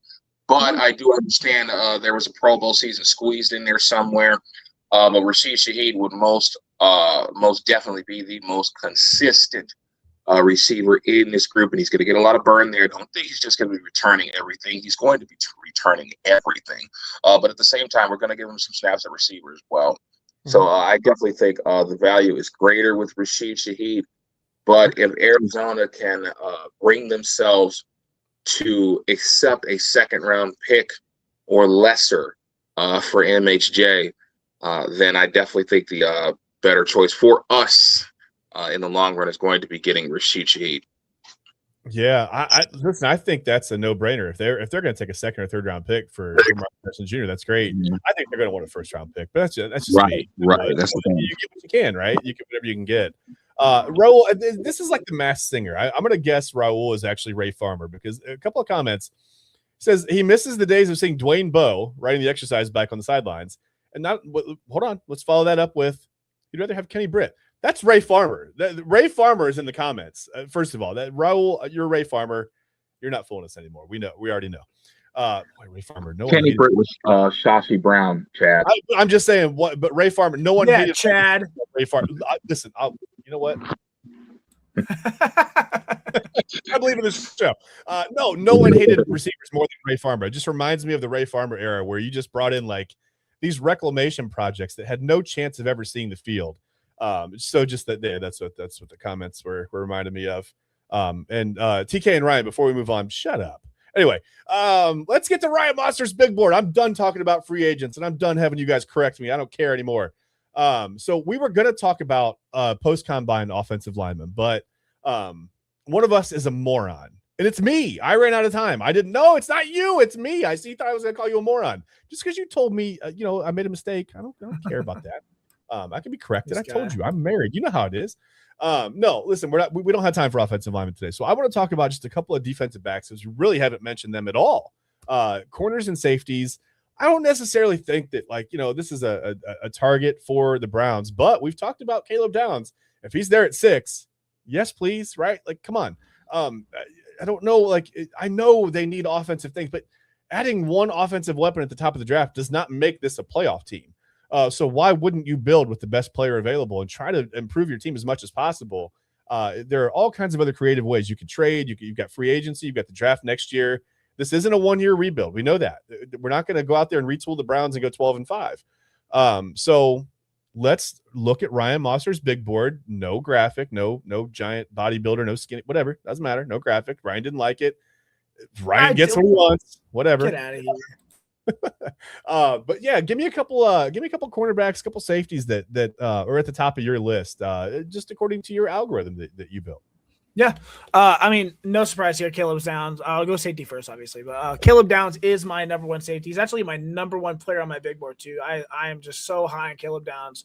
A lot of people are worried about his ACL. I'm not. I'm telling you, I'm not. His film is beautiful. He plays the safety position with a level of control and clarity that makes the field smaller for an offense. He's, I think, a true hybrid, someone who can line up deep, slide into the slot, drop in, into robber looks, or fit the run from the box without ever looking out of place. He's the definition of a modern hybrid, I think. And that's exactly how he shows up on tape. He's not tied to one assignment. He's not the, connective tissue, he is the connective tissue that lets the defense stay structurally sound no matter what the offense throws at it. I think what separates him is how quickly he sees the game. His processing is elite, absolutely elite, specifically for his age. He re-stems early, he anticipates concepts, he adjusts his leverage before routes even declare. It's truly remarkable. He consistently identifies routes stems early, and that early recognition is what allows him to play faster than his time speed for sure. He's consistently a step ahead, and that anticipation shows up whether he's matching a slot, squeezing a window in zone, or closing downhill on a check down. In coverage, he brings a complete multi-layered skill set. He can body up tight ends, mirror quicker receivers, handle deep middle responsibilities with disciplined range. His transitions are very smooth. His eyes are always steady, and he rarely gets manipulated by play action or misdirection. He's not necessarily a pure burner, but he doesn't need to be. His angles, his stride, his efficiency, the ability to stay balanced through movement make him one of the most reliable coverage defenders in this class. Against the run, he's as clean as it gets. He plays square, he takes efficient pass, he finishes with controlled force. It's textbook tackling technique. And it shows, that he rarely misses on film. He rarely overruns. He rarely loses leverage. His black destruction technique is absolutely advanced, which allows him to slip. TK hates this right now, guys. Yeah, he doesn't want to hear slip or shed without, giving up ground. And, his contact balance is also, lets him absorb force without losing his posture. I think the most unique part about his draft profile is, I think he's a corrector. He's the player who restores the structure of the defense when something breaks. When a corner loses leverage, he fills the blind spot. When a linebacker gets pulled out of the window, he's going to replace it. When a route combination threatens to overload a zone, he shifts, the geometry to stabilize coverage. He's someone who restores the structure of the defense when it begins to break, and I think that's the perfect encapsulation of his value. I can't talk today. I think he projects as the kind of safety who elevates everyone around him. He gives coordinators, the freedom to disguise, rotate, be aggressive on concepts, because he consistently fixes problems before the explosive plays come. He's not a highlight chaser. He's the player who makes sure, that defenses is always right, even when the picture gets muddy. So I don't know. I love Caleb Downs. Yeah, no, watching him for, at Ohio State has been remarkable. And I obviously I knew about him at Alabama, but, I didn't watch him as closely. But I watched. He led Nick Saban's defense with tackles as a freshman. That tells you all you need to know about the dude. Yeah, and that's not a defense that was getting blown up over the top. I mean, just sometimes you see the corners or safeties leading in tackles. You're like, oh man, they get blown up in the pass. That's not the case. He's just all over the field. He feels a little bit like you have 12 guys out there on defense sometimes. It makes you feel really comfortable with him back there. And I was going to ask you the early route recognition, and just his ability to get in and out. They think, I mean, that's just kind of like football IQ meets preparation meets experience, right? I mean, Yeah. He's got everything. He's the total package. He's got incredible attention to detail. I mean, Matt Patricia has gushed about how he's practically another coach in his defense when he was there. And I mean, and I think that's a testament to his leadership, his preparation, and just his football IQ in general. So yeah, I'm really excited about the possibility of him still being there. And it's funny, and Ryan, this guy personally. You've had him on your show. A lot of people talk about Sincere Johnson and then coming linebacker as the same type of guy. That on-field general, another coach out there, just a really high football IQ guy. Great motor, good instincts, good, whatever. Good. I'm excited to see him in the defense as well. To see how he can progress under Matt Patricia. Yeah, I think he'll be more of an Arvell Reese type. He's more of an edge linebacker hybrid, but nonetheless, like, just wait 2 or 3 years when this guy's going to be another name that's going to be a top 10 pick, because Sincere Johnson is the truth. I'm very excited. We'll see how he's obviously an incoming freshman. We'll see how he plays this year. Arvell Reese barely played as a freshman as well, but he's got all the physical tools and just as much IQ comes from Glenville, the same high school as Arvell Reese. I mean, it's like plug and play. I mean, Urlacher and Johnson over there have just. Man, I love this recruiting. I'm excited for Sincere Johnson, but yeah. Yeah, I really love the idea. I just like that the Glenville pipeline is back. Yeah, for sure. Ohio State. That's obviously it's been beneficial. Yeah, they got another kid named Jameer Perez, a defensive tackle. He's 340 pounds, big dude. He was recruited to Florida, and they flipped him within a couple weeks. He's going to come with Sincere over to Ohio State. It's going to be a lot of fun to watch too. Okay. Yeah, the reason I brought up Johnson, people talk about him the same way that they talk about, because obviously different position, but it's the football IQ, it's the leadership on the field, off the field, everything. Absolutely. He's talked about in the same light, and that's really exciting as a Buckeyes fan. So I wanted to bring him up and give him a shout out on the show as well. And again, I know you've had him on your podcast as well. Yep. So that was a great episode, by the way. Thanks. So big board. Any other safeties that stand out to you that maybe would be a fit or no? Just Caleb Downs or bust? At 6, Caleb Downs or bust. I mean, I think Aaron Jabari is going to use Caleb Downs as an argument to possibly trade back from 6 if he's there as well. He did the same thing with Travis Hunter last year. Unicorn, elite player. I'd expect him to do the same thing here. But man, ideal situation, we trade back someone else, and we still got 12 and 20. So we trade back and still get them somewhere at 12, or that'd be amazing. So that'd be. I think there's another first round safety, Dylan Tiedemann out of Oregon. He's the second safety on my board, 16th overall player. I think he played. He's really good as well. He plays the deep part of the field with a very calm, measured presence of someone who understands, I think, the entire route picture before it truly forms. He's a true free safety, not a hybrid, not a matchup piece, not someone you move around to manufacture impact like Caleb Downs. But, his value comes from how steady and disciplined he is when the ball is still in the quarterback's hands, I think. I think he's a vision-driven, range-capable free safety who thrives in deep alignments. And that identity, I think, comes at snap after snap as well. I think what immediately stands out is how he processes the game as well. He doesn't chase movement or overreact, to window dressing or anything like that. He reads stems, quarterback posture, spacing cues, with quiet confidence. Letting the play declare itself, before he commits to anywhere. He's very patient. I think that patience allows him to stay over the top of vertical routes and, close down throws that require hesitation from the safety. He's not sudden in the way of like a twitchy nickel might be, but he's consistently early because he understands rhythm in the play. I think he's very good in coverage as well. I think he's at his best when he's allowed to play with the depth and vision, handles split field responsibilities with ease, overlaps, vertical routes without drifting, and maintains disciplined spacing that forces quarterbacks to work through their progressions as well. I think he's smooth athletically.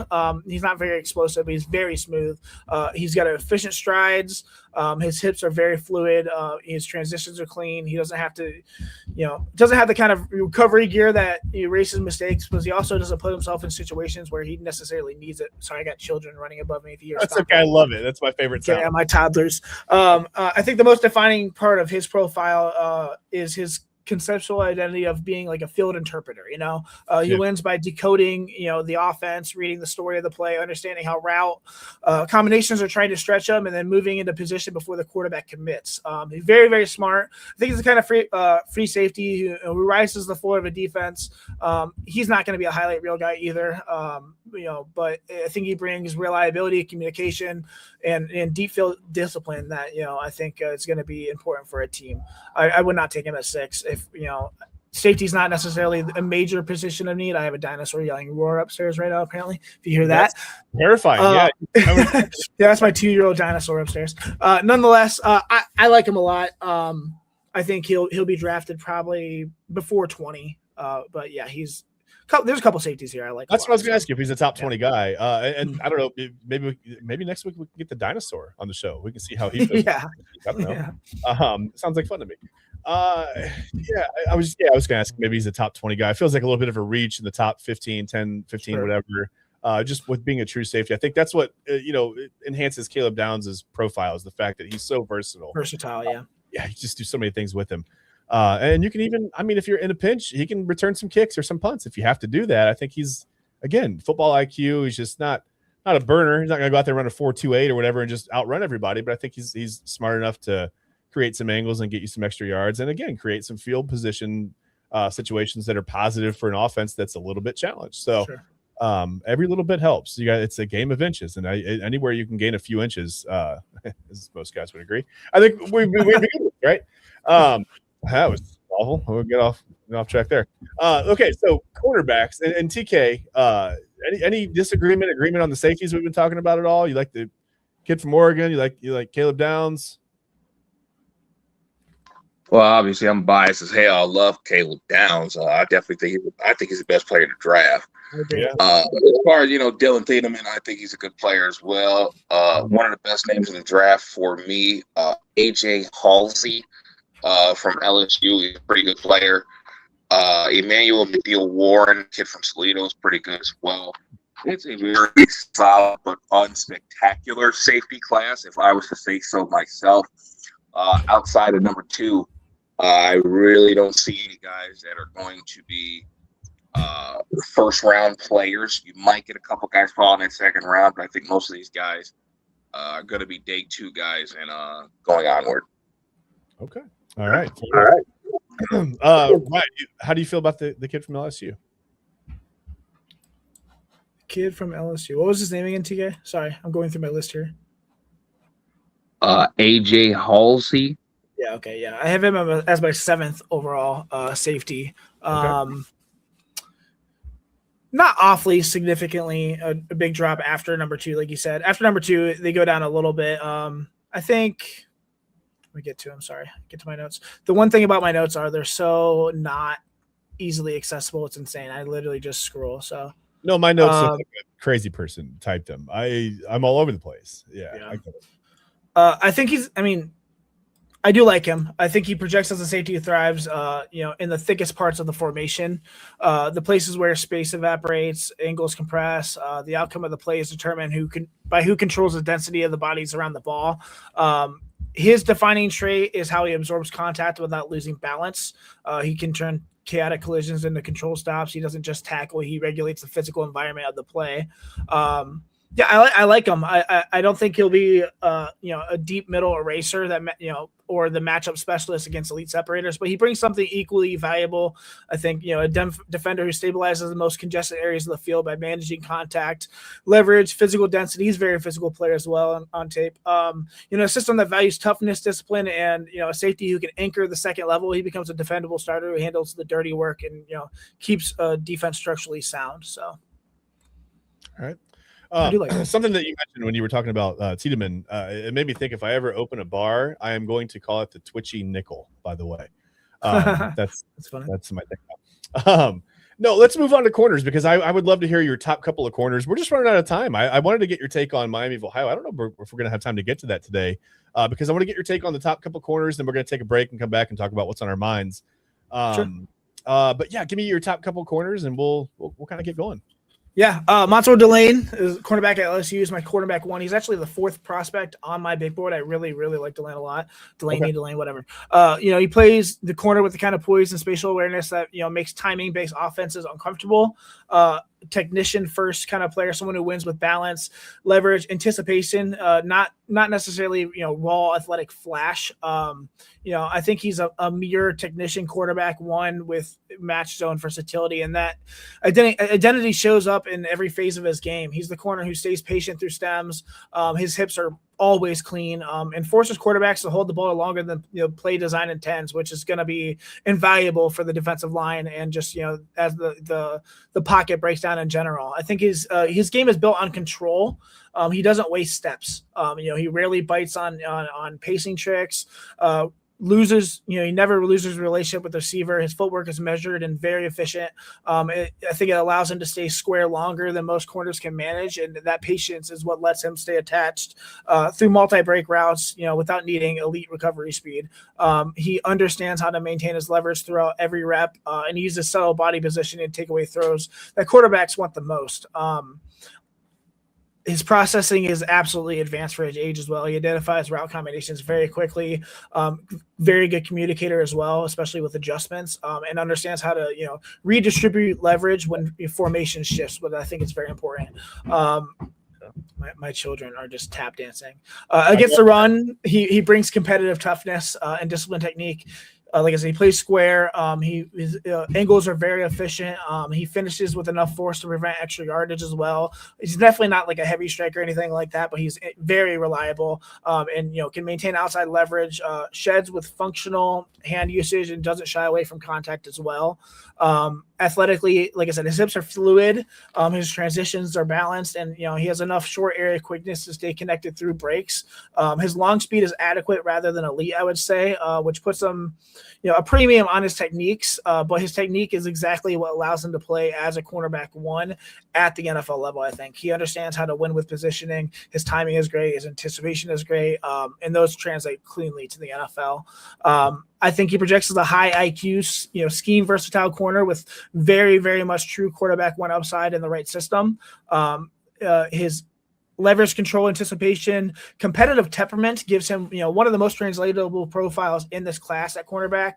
He may not overwhelm with raw speed, but he's going to consistently break the rhythm of route concepts and force quarterbacks to make uncomfortable decisions for sure.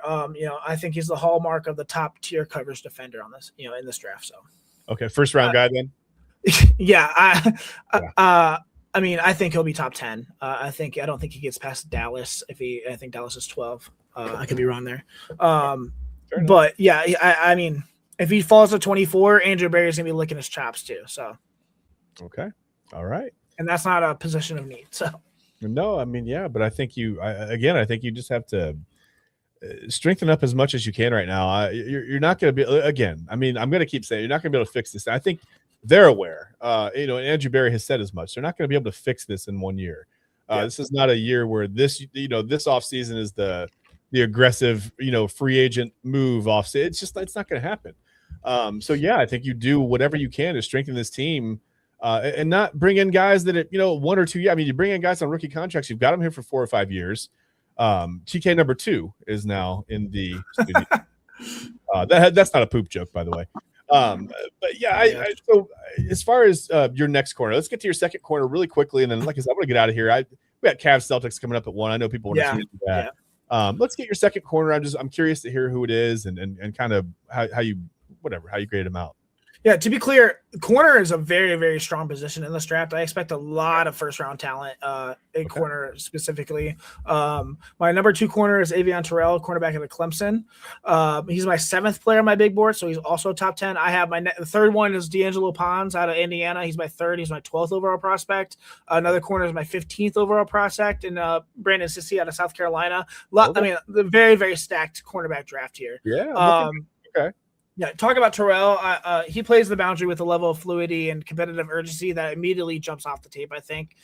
He's a corner who thrives in isolation, using his feet, his balance, and his instincts to stay attached to receivers who try to win with pacing and suddenness. I think he's a defender who thrives absolutely on the perimeter. I think you could throw him in an island and be very comfortable with him.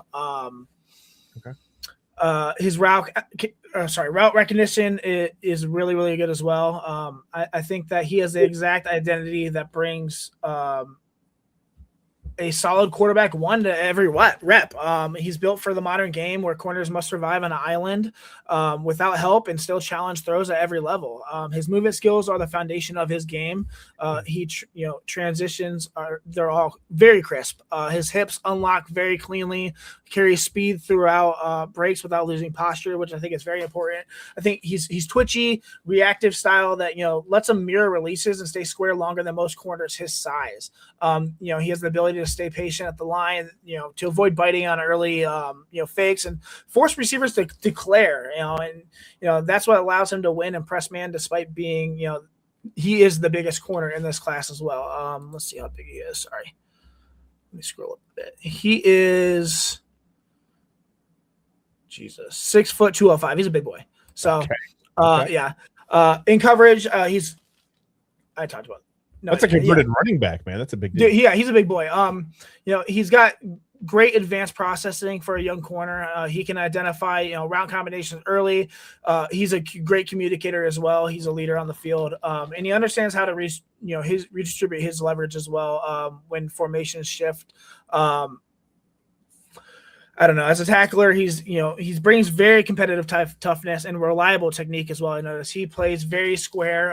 His angles are efficient, and he finishes drives with enough force. He's going to prevent extra yardage, if not knock a dude back a few yards.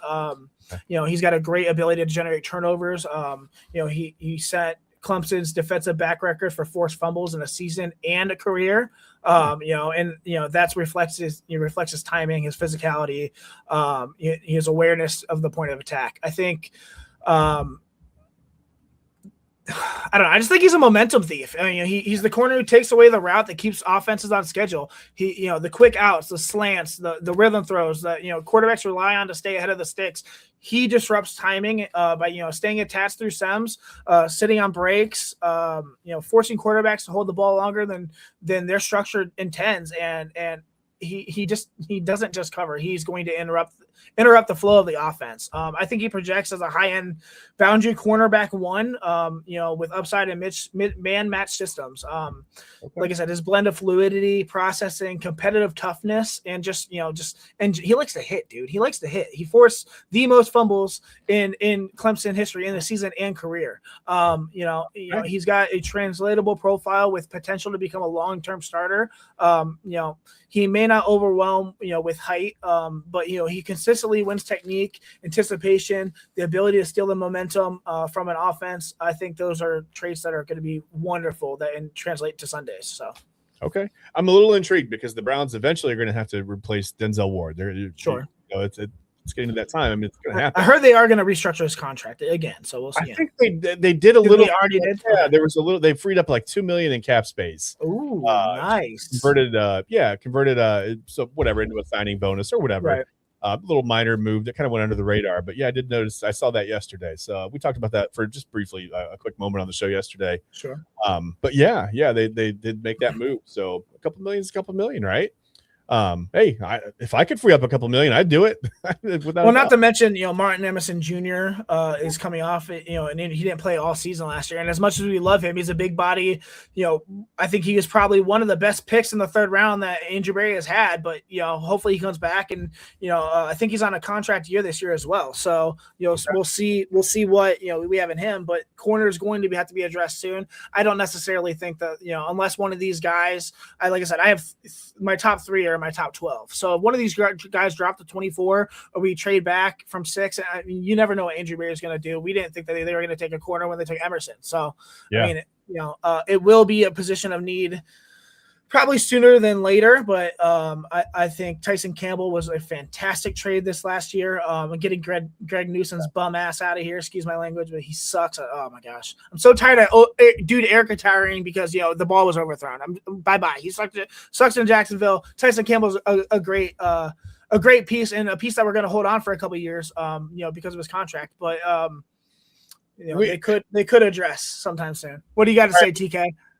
We need an SNL skit. We need an SNL skit of defensive backs just celebrating a throwaway. Right? You just throw the ball out of bounds, and 5 defensive backs are on the field, putting swords away, and we got to have it. I love it. Yeah.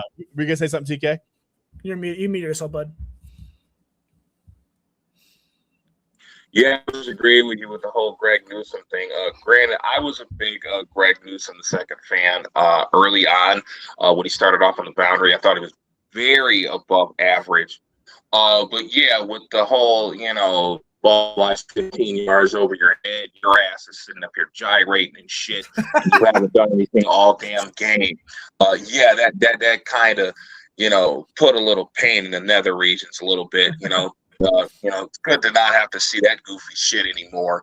And I do think that Tyson Campbell is slightly better than Greg at this point in time, although I do think Greg Newsome II can snap back. Mm-hmm. You got to remember, I don't forget Greg Newsome II from 2021 and 2022. I don't forget that guy at all. The guy that moved into the slot and put extra cheese on the nachos with all that extra goofy shit he was doing on the field. Yeah, that's the guy I tend to try to forget. That's the guy I always try to bring up food and make me hungry. Why you gotta do that? Well, I'm hungry as hell, Chad. I ain't me hungry. We gotta get out of it. We gotta get out of it. Listen, we're gonna take a break. First, I am gonna celebrate a receiver having 6 steps on me and the ball being overthrown by 20 yards by putting the sword away and maybe doing some air guitar for that break. We'll be back in 5 on the Inside Edge Network. We're going to talk about what's on our minds. We'll get you out of here so you can go watch Celtics Cavs. Give us about 5 minutes. We'll be right back, guys.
Hey, welcome back to the Inside Edge Network. We're going to talk about number 2 and what it can do for you. No. We're done. I promise we're done. We're going to get you to Celtics Cavs. It's not Ryan Muster's big board anymore. It's thank you for watching. We appreciate you guys. We've got over 200 people in here watching. And let's be honest, there's really not a whole lot going on in sports. I mean, we've got a Cavs-Celtics game today. That's huge. That's huge in Norwegian because I learned that during the Olympics. But other than that, just not a whole lot going on, right? It's all speculation. It's all draft smoke screen stuff. It's all whatever. We're talking football. We're talking, baseball's coming up. It's just like we're in a transitional period right now. Much like Jules was in Pulp Fiction. So we're trying to find ourselves. But here's what we're going to do. We're going to tell you what's on our minds really quickly. We're going to get out of here. And like I said, we're just going to let you go watch Celtics Cavs. But who wants to go first today? You guys have a preference? TK, you want to go first today? Yeah, I don't mind. Mine is kind of lighthearted and stupid anyway, but it does have a little bit of merit to it.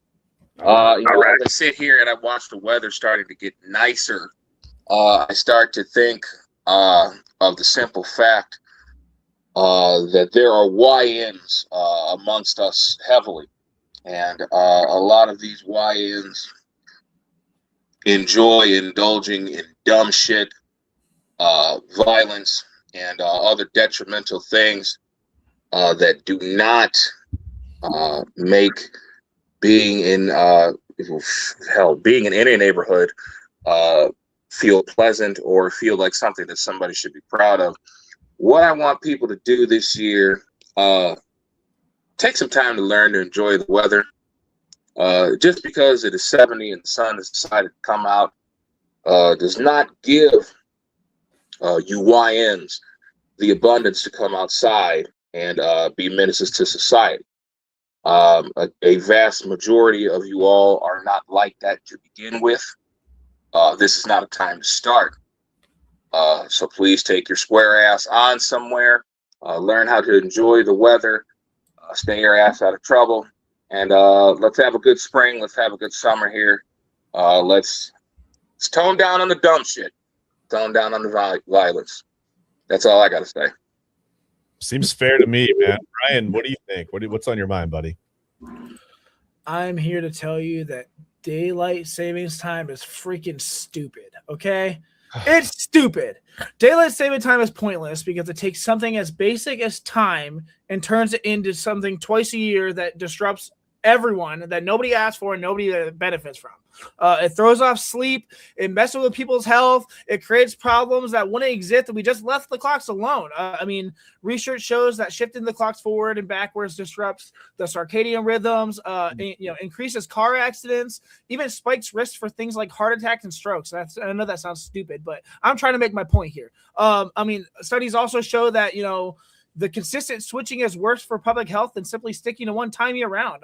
With permanent standard time being the healthiest option for most people at Stanford Medicine. The part that really bothers me is how unnecessary it all is. There is no modern justification for it. The energy saving argument is outdated. The economic benefits are questionable. The people openly dislike this whole stupid ritual, yet we keep doing it because the government insists on holding, onto a system that's been outdated for decades. It feels like, one more example of bureaucracy forcing everyone to adjust lives for no real reason at all. Even with, the science that says it's bad for us and public clearly wants it gone. If anything, it's the only thing, daylight saving time accomplishes is, it reminds us twice a year that people in charge would rather cling to tradition than fix something that's obviously broken. I got toddlers. I woke up too freaking early this morning and I'm pissed off about it, and we don't need to keep doing it. So that's what I have to say. No, yeah, it wreaks havoc on your kid's sleep cycle, man. When we did it in the fall, my son woke up at like 4:30 a.m. ready to go. Stupid. And I was like, bro, no, it is Sunday. Go back to bed for at least 3 days, man. I'll see you on Wednesday. It's ridiculous. God. But yeah, I agree with you. I think it's stupid. I said at the top of the show, it's the dumbest thing we do. I don't get it. I don't necessarily feel it as much on today as I did in the fall. Even though we lost an hour of sleep or whatever. But I don't know. I think it's like you said, it's outdated, it's antiquated, it's stupid. I'd be good with moving on from it. Yeah, I guess the thing on my mind, guys, is listen, it's International Women's Day, and I know sometimes we like to fight about who gets a day and what day it is, and well, where's International Men's Day and where's White History Month? Shut up. Don't do this. Let people have their moment. Be kind to the women in your life. Love the women in your life. If you are a white male, especially, I don't care if you're mad at me for this. Do not ask when White History Month is. Don't ask when men's. Stop it, man. Quit. Let it ride. Let it cook. It's one day. It's 1 month. Chill out, man. Like I said, first of all, be kind to everybody in your life. But today, especially on March 8th, on International Women's Day, be kind to the women in your life. Your wives, your sister, your mother, your daughters, whatever. Your friends, whatever. Just be kind to the women in your life, please. And don't just do that today. Be kind to the women in your life every day. But man, seriously, stop the nonsense.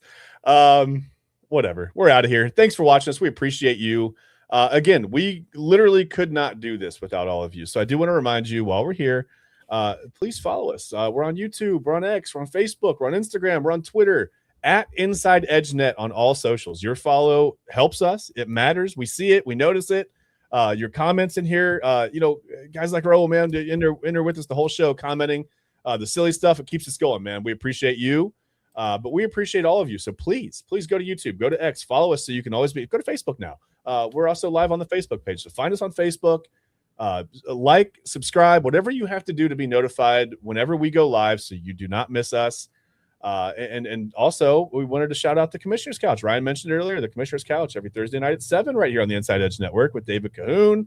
They're gonna teach you what you need to know to win your fantasy leagues, and that's important because you don't want to end up, wearing a weird jersey somewhere at and saying I lost my fantasy league. So they're going to keep you from being that guy. Real quick with that, this week we covered first 2 weeks. This is our third week we've come back for season 2. The first 2 weeks we covered quarterbacks in the rookie draft. Go check that out. This last Thursday, we covered our top 6 receivers in this draft. We are also now streaming on every platform that you can think of for podcasts. We were just doing Twitter and YouTube, and now we're on everything. Spotify, Apple Music, and iHeartRadio, anywhere. Facebook, TikTok, Instagram, at the Commish Couch. Go check us out. We really appreciate all the love and support that we've already had and hopefully continued. So that's amazing. It's a great show. You guys do a great job. Thank you.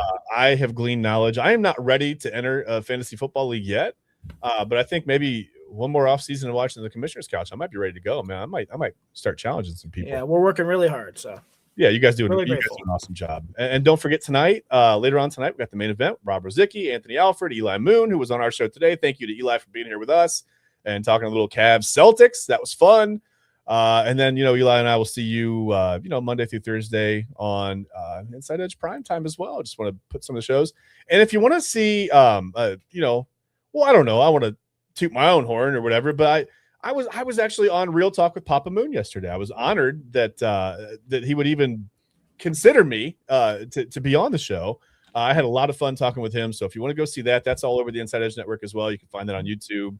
You can go watch yesterday's episode. I think it's episode number 18 that he's done already. So nice, man. It's crazy how far we've all come since August and talking about this thing and whatever. And I do want to remind you, of course, before we go, please go visit our sponsor, AlleyRoseFragrances.com.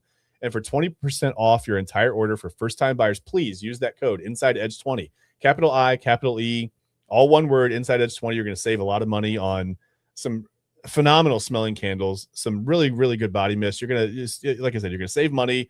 You're going to help out a small business. You're going to help us out. You're going to help yourself out. It's International Women's Day. What better could you possibly do for the women in your life besides respecting them and being nice to them and loving them, but to go to AlleyRoseFragrances.com and to get them a candle, get them some body mist, get them one of every scent, man.